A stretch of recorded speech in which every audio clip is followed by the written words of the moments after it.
नमस्कार, स्वागत है आपका कमोडिटी निवेश में, जहां आज हम बात करने वाले हैं बजट के ऐलानों पर। बजट के ऐलानों का इकोनॉमी पर क्या असर हुआ है और क्या आगे असर होगा।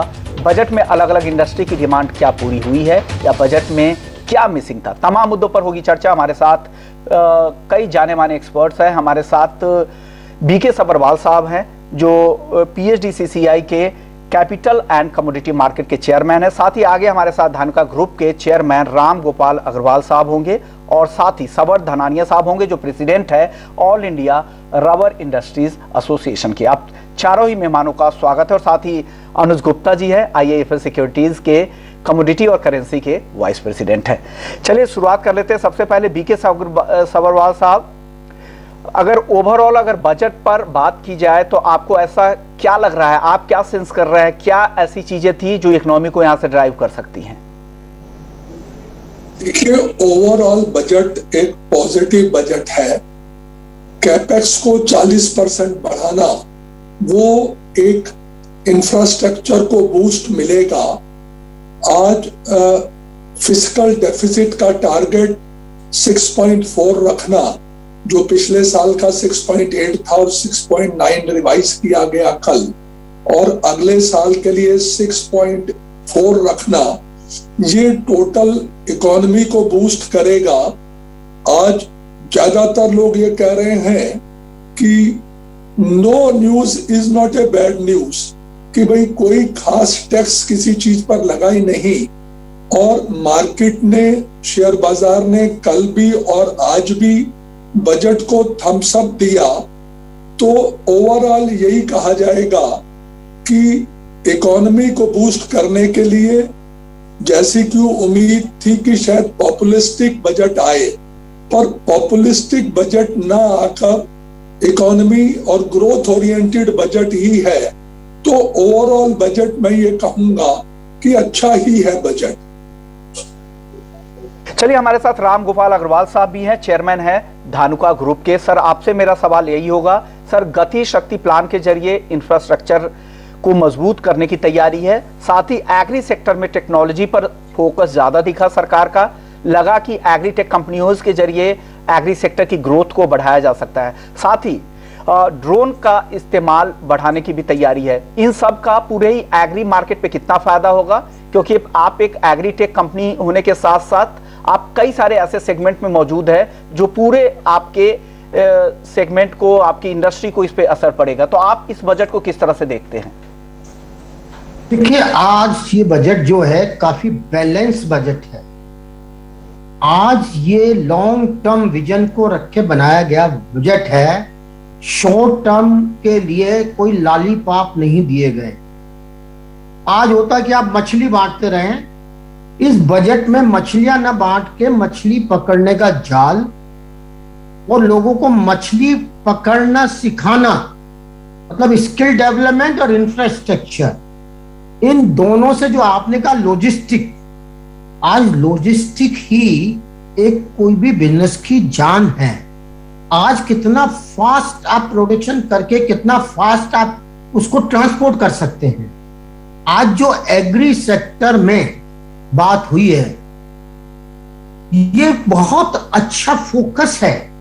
पिछले साल जहां हमारा एक्सपोर्ट एग्रीकल्चर कमोडिटीज का 17.5% बढ़ा था, इस साल जो डेटा आया उसके हिसाब से 25% बढ़ा है। लेकिन फिर भी देखें तो वर्ल्ड का एग्रीकल्चर कमोडिटीज में हमारा 2-3% भी हिस्सा नहीं है। तो आज हमारे यहाँ एग्रीकल्चर प्रोडक्ट बढ़ाने का बहुत बड़ा स्कोप है। अगर आज हम अपनी एग्रीकल्चर प्रोडक्शन को कंपेयर करें, मैं डेवलप कंट्री से भी कंपेयर करने की बात छोड़ देता हूं, हम अपने पड़ोसी कंट्री चाइना से भी कंपेयर करें, जहां का क्लाइमेट और हमारा क्लाइमेट एक जैसा है।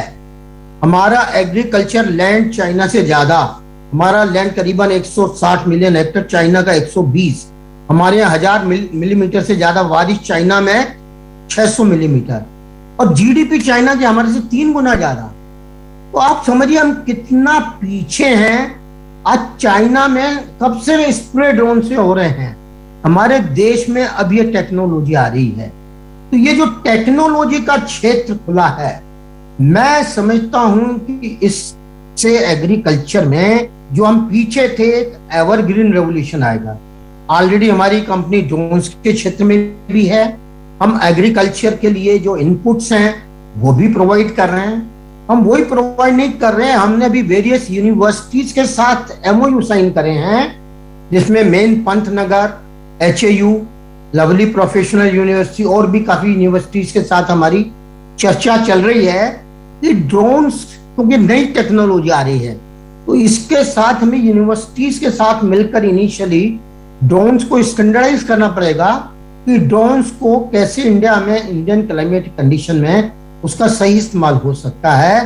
तो मेरे हिसाब से ये बहुत ही प्रोग्रेसिव बजट है, और इसमें जो थोड़ा बहुत एक कमी रह गई वो थी जो एग्री इनपुट्स में पेस्टिसाइड्स हैं, वो क्रॉप में इंश्योरेंस का काम करते हैं, जहां एक और फर्टिलाइजर में 5% जीएसटी है और पिछले साल करीबन 1.5 लाख करोड़ की सब्सिडी थी। वहां पेस्टिसाइड पे 18% की जीएसटी थोड़ा सा जस्टिफाई नहीं लगती। एक तरफ 1.5 लाख करोड़ की सब्सिडी और एक तरफ 18% जीएसटी, क्योंकि ये बेनिफिट सीधा हर फार्मर को जाता है, जबकि जो गवर्नमेंट की स्कीमें आती है उसका बेनिफिट बड़े फार्मर ले जाते हैं, आम छोटे फार्मर को नहीं मिलता। जीएसटी का मामला तो जीएसटी काउंसिल का है जी। मैं ये पूछना चाह रहा हूँ कि सर, ये तो जीएसटी काउंसिल का मामला है, ये उसमें विचार किया जा सकता है, लेकिन एग्री केमिकल पर आप लोगों ने इंपोर्ट ड्यूटी, कस्टम ड्यूटी कम नहीं होने से क्या निराशा हाथ लगी है? देखिए, हमने एग्री केमिकल्स पे ड्यूटी कस्टम करने की हमारी डिमांड भी नहीं थी, और जो ड्यूटी है आज वो रीजनेबल ड्यूटी है। रादर कहीं अगर जो आइटम इंडिया में बढ़ रहे हैं तो हम तो गवर्नमेंट से कहेंगे आत्मनिर्भर भारत को बनाने के लिए उन प्रोडक्ट्स के ऊपर ड्यूटी बढ़ानी चाहिए बजाय कम करने के, ताकि जो इंडियन इंडस्ट्री है, आत्मनिर्भर भारत, मेड इन इंडिया है, उसको सपोर्ट मिल सके। पेस्टिसाइड को सरकार ने 12 चैंपियन सेक्टर में से एक चैंपियन सेक्टर आइडेंटिफाई किया है। अभी इसका एक्सपोर्ट करीबन 26 करोड़ है, और जो 2025 तक 50,000 करोड़ तक बढ़ने की उम्मीद है।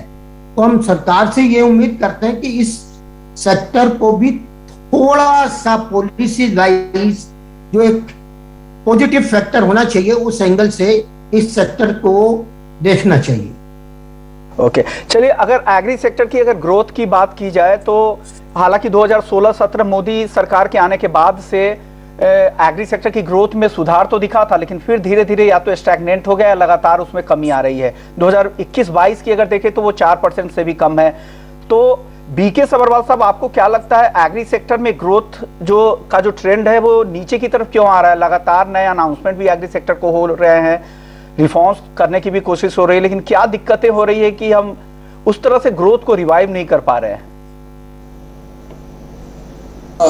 वो एक डिस्प्यूटेड विषय हो जाता है। मैं बड़ा स्ट्रॉन्ग सपोर्टर रहा हूं। ये जो 3 एग्री बिल्स थे, अगर ये वापस ना लिए जाते तो एग्री सेक्टर में बहुत बड़ा रिफॉर्म होने ही वाला था। अब कल 2-3 बातें अच्छी आई हैं एग्री सेक्टर के लिए भी। एक तो कि स्टार्टअप्स को फंड किया जाए, एग्रीकल्चर सेक्टर के स्टार्टअप को फाइनेंस मिले, इस बारे में बात हुई है। और वो ऑयल सीड इंपोर्ट्स कम हो, डोमेस्टिक सेक्टर में ऑयल सीड का काम हो, वो भी एक अच्छा रिफॉर्म है। और रेलवे को भी कहा गया है कि वो डेवलप करे इंफ्रास्ट्रक्चर को, जिससे स्मॉल फार्मर्स तक पहुंचा जा सके। एक कल बहुत बड़ी बात है, हमारी तो डिमांड थी कि एमएसपी को ऑप्शंस के साथ लिंक कर दिया जाए, जो शायद नहीं हुई, पर एमएसपी डायरेक्ट किसान के खाते में पहुंचेगी, ये भी एक अच्छा स्टेप है। हाँ, प्रधानमंत्री जो पहले कहते थे कि 2022 तक मैं किसान की इनकम दुगनी कर दूंगा, वो शायद अब ना हो पाए, क्योंकि ये जो, और शायद पॉलिटिकल कंपल्शंस भी रही होंगी चुनाव की वजह से, कि कुछ डायरेक्ट रिफॉर्म्स एग्रीकल्चर सेक्टर में नहीं आ पाए।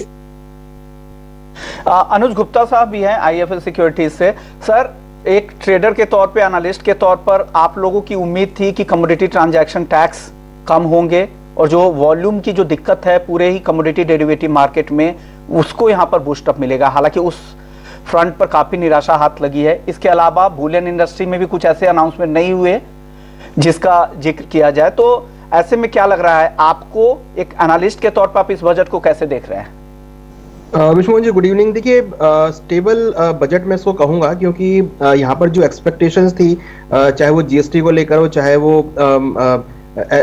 लॉन्ग टर्म कैपिटल गेन को लेकर हो, चाहे वो सीटीटी को लेकर हो, या फिर फ्यूचर्स मार्केट में दोबारा कमोडिटी को लेकर आने को, तो ऐसी कोई चीजों का यहाँ पर इवन यहाँ पर डिस्कशन भी नहीं हुआ।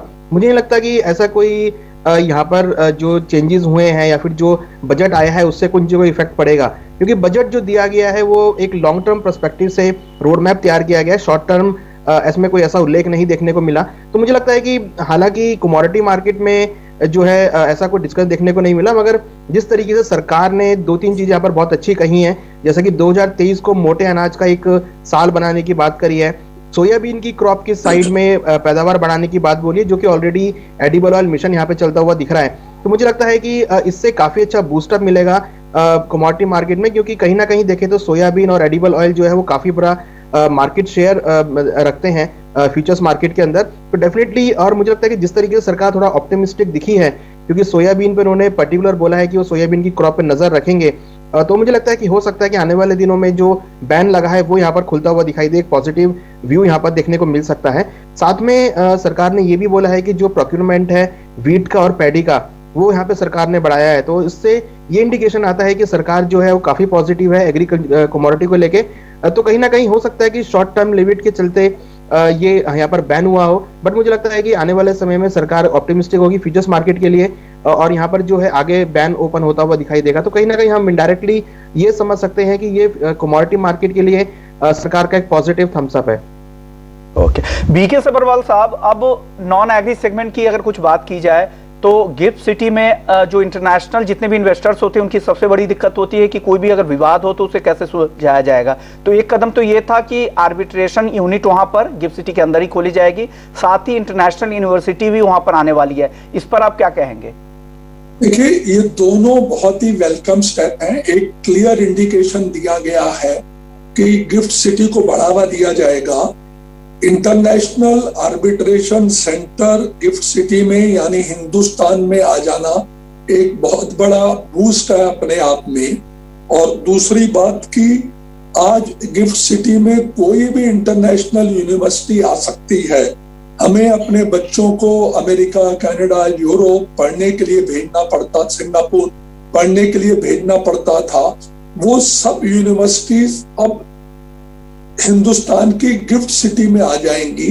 इससे ये पक्का लगता है कि आने वाले दिनों में गिफ्ट सिटी को और बूस्ट मिलेगा। इससे रिलेटेड एक जो डायरेक्ट कमोडिटी से ना रिलेटेड होकर पर कमोडिटी और कैपिटल मार्केट से रिलेटेड एक सब्जेक्ट और बहुत अच्छा हुआ है कि ऐसा लग रहा था कि शायद क्रिप्टो करेंसी हिंदुस्तान में बैन हो जाए। उसकी जगह हमने देखा कि सरकार ने कहा कि रिजर्व बैंक ऑफ इंडिया रूपी डिजिटल रूपी लॉन्च करेंगे। इतना ही नहीं, ये भी कहा गया कि जितनी इनकम डिजिटल ट्रांजैक्शन से होगी उस पर 30% टैक्स लगेगा, या अगर कोई लॉस होगा डिजिटल करेंसी में तो कैरी फॉरवर्ड नहीं होगा। तो एक किस्म से ये माना जा सकता है कि टोटल डिजिटल करेंसी अब हिंदुस्तान में लीगलाइज होने की तरफ है। इसके रूल्स वगैरह आगे बनेंगे और इसका डायरेक्ट रिलेशन इंटरनेशनल कमोडिटी जो आप बात कर रहे थे उससे भी बनता है।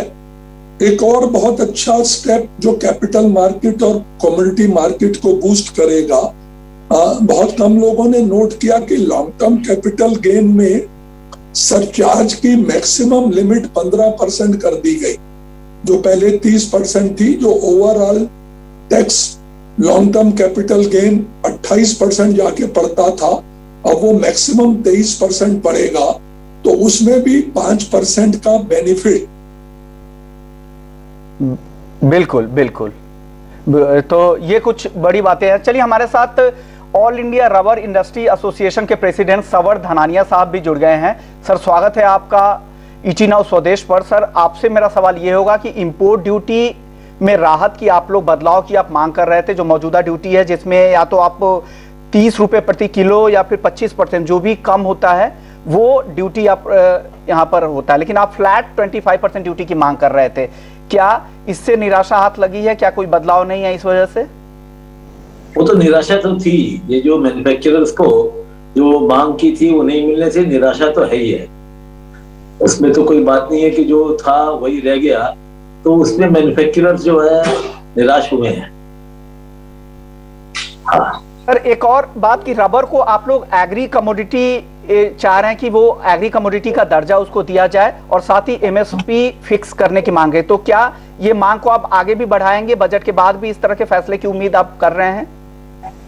वो तो चर्चा चल रही है, चर्चा करेंगे आगे। हम जो भी बात करेंगे जिससे रबर के उत्पादन में कोई कमी नहीं हो, रबर के जो हमारे उत्पादन करता है उनको भी जो है वो जितनी भी सहूलियत है वो मिलती रहे, वो उनको एग्रीकल्चर के हिसाब से जो भी मिलना है वो भी मिले, उनको भी रेम्युनरेटिव प्राइस मिले। और उसके अलावा जो है ये बातें तो चलती रहेगी। ये बातें तो कोई बजट का तो एक जो है खाका मिला है, इसके कारण में तो कोई विराम नहीं लगता है कि इसमें क्या हुआ, क्या अच्छा हुआ, क्या बुरा हुआ, क्या प्रभाव हुआ। उसके बाद में देखते हुए इंडस्ट्री फिर जो है वो बात आगे बढ़ाती है। कुछ तो जो है सोच समझ के किया जाता है, जी, देखा जाता है कि उसका प्रभाव वैसा नहीं मिला, जी, तो इंडस्ट्री जो है फिर उस बात को टेकअप करती है। जी जी। रबर बोर्ड के लिए अगर सर सिर्फ एलोकेशन की बात की जाए तो एलोकेशन में तो बढ़ोतरी हुई है, लेकिन ओवरऑल क्या बजट को लेकर आप लोग की जो उम्मीदें थी वो कितनी पूरी हुई और इस बजट को किस तरह से आप लोग देख रहे हैं रबर बोर्ड की तरफ से? नहीं, रबर बोर्ड की तरफ से तो बहुत बात रहती है, कुछ तो थोड़ी सी बढ़ोतरी हुई है, लेकिन चैलेंज बहुत ज्यादा है रबर बोर्ड का। और देश के अंदर में खपत रबर की बढ़ रही है और रबर का उत्पादन उतना नहीं है, तो उसको करने के लिए हम लोग प्रयत्नशील हैं और सरकार के साथ हर समय विचार विमर्श करते हैं कि कैसे जो है जो भी एरिया में इसका उत्पादन हो सके, जो पुरानी एरिया थी उसके अंदर में कैसे हम रिप्लांटेशन कर सके। और उसके लिए सरकार को एक आउट ऑफ बॉक्स थिंकिंग करनी पड़ेगी। रबर एक जो है क्रिटिकल कमोडिटी है, क्रिटिकल आइटम है, पैदा तो हो जाता है मान लीजिए ट्रॉपिकल क्लाइमेट्स में, उसके बाद इंडस्ट्री बहुत बड़ी है इसके लिए, और जैसे ही इंफ्रास्ट्रक्चर बढ़ेगा रबर की भी खपत बढ़ेगी, रबर इंडस्ट्री के ऊपर भी भार आएगा। तो उन सब चीजों को देखते हुए सरकार को रबर के उत्पादन के लिए, रबर की इंडस्ट्री के लिए, सभी के लिए जो है संवेदनशील होकर सरकार को आगे काम करना होगा। ऐसा हम सरकार के समक्ष जो है अपनी बात को रखेंगे और बात हर समय रखते भी हैं, और सरकार जो है ध्यान भी देती है, लेकिन जो उसको देखेंगे कि ज्यादा ध्यान दिया जाए और जिससे जो है वो हमारी जो है जितनी भी कठिनाइयां हैं रबर को उत्पादन करने से, रबर को कंज्यूम करने से, रबर को रबर गुड्स में परिवर्तित करने के लिए जो भी हमें संसाधनों की दरकार है, सरकार को उनके ऊपर में नजर करके हमको जो उपलब्ध कराए, जिससे जो है सरकार का जो इंफ्रास्ट्रक्चर में जो निवेश करके देश को आगे बढ़ाने की जो प्रक्रिया है वो बिगड़ कोई भी झटके के, बिगड़ भी कोई भी जो है तकलीफ के वो आगे हो सके। उसके लिए रबर क्षेत्र की एक बड़ी भूमिका है, वो सरकार को हम उसके से ज्यादा अवगत कराएंगे, बात करेंगे। गोपाल अग्रवाल साहब, आपसे मेरा अगला सवाल ये होगा कि आप इनपुट साइड से है, हालांकि एक तरफ सर और सरकार चाह रही है कि ऑर्गेनिक फार्मिंग को बढ़ावा मिले और दूसरी तरफ दिक्कत यील्ड की है, तो ऐसे में आपको लग रहा है कि जो ऑर्गेनिक फार्मिंग के जरिए उस तरह की यील्ड आप हमें मिल सकता है देश में? तो हम जो है हमारे जो रिसर्च इंस्टीट्यूट है, सरकार की जो बात है, सरकार ने अभी खेती में ड्रोन का इस्तेमाल करने के लिए कहा है, वो तो नई बात आई है।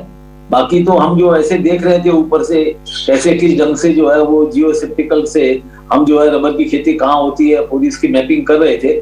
बाकी और जो है ये ऑर्गेनिक फार्मिंग हमारे लिए कहाँ तक सुलभ है और कहाँ तक हमारे लिए सुविधाजनक है रबर क्षेत्र में, उसके जो है हमारा रबर रिसर्च सेंटर है, हमारा इंस्टीट्यूट है कोटायम में, वो उस बात के ऊपर में नजर करेगा और जो भी सुविधा असुविधा होगी उसको हम बात करके आगे बढ़ाएंगे। राम गोपाल अग्रवाल साहब, आपसे भी मेरा यही सवाल है कि यील्ड बढ़ाने के लिए क्या सबसे जरूरत है, कैसे यील्ड बढ़ाने पे काम करना चाहिए? जो भी ग्रोवर आते हैं। अग्रवाल साहब, आपसे मेरा सवाल है, राम गोपाल अग्रवाल साहब।